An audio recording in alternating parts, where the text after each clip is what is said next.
राहुल जी का कहना सही है। जिस तरह से वो मौत हुई है, यकीनन वो शक के दायरे में है और कस्टडी के अंदर अगर किसी की हत्या होती है तो ये बहुत ही चिंता का विषय है कि पुलिस कस्टडी में किसी की मौत हो जाती है, और वो भी एक दलित परिवार के शख्स का, व्यक्ति का, ये और चिंता का विषय है। सर, आजकल बाबा साहब ने आरोप लगाया कम से कम कांग्रेस और गांधी परिवार बाबा साहब की बात ना करे। ये जो बाबा साहब की विरासत को लेकर लड़ाई चली है, इस लड़ाई को आप आगे कहां तक देखते हैं? नहीं, बाबा साहब के लिए कांग्रेस क्यों ना बात करे। बाबा साहब को पहली बार कैबिनेट में किसने रखा था? पंडित जवाहरलाल नेहरू ने।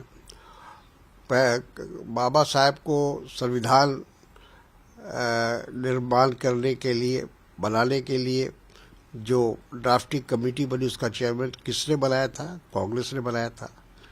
और उनको हर तरह से बाबा साहब अम्बेडकर की सहायता कांग्रेस ने किया।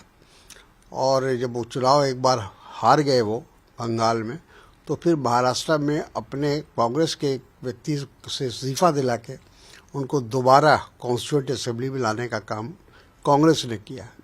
तो रविशंकर जी को ये सब इतिहास जानना चाहिए।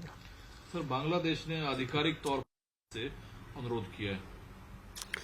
देखिए, वैसे तो ये दो देशों का मामला है, लेकिन व्यक्तिगत रूप से मैं ये कह सकता हूँ कि शेख हसीना और उनके परिवार, शेख मुजीबुर रहमान जो उनके पिताजी थे, उनके पूरे संघर्ष के दिलों में भारत देश पूरी तरह से उनके साथ खड़ा रहा है।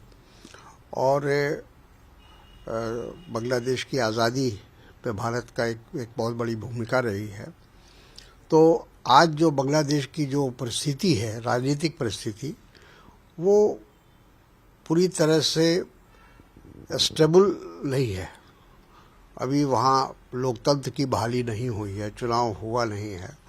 तो मैं समझता हूँ कि शेख हसीना को भारत ने जो एक तरह से असाइलम दिया हुआ है, वो ज़रूरी था और ठीक है।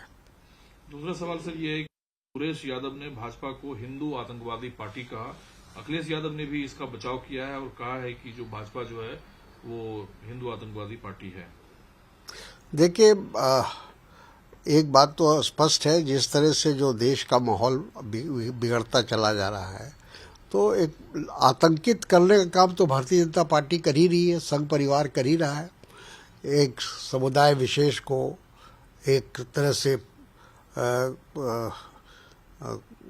पीछे हटाने की कोशिश या उसको कमज़ोर करने की कोशिश, उसके साथ भेदभाव, ये तो इस देश में जब से नरेंद्र मोदी जी सत्ता में आए हैं तब से हो रहा है।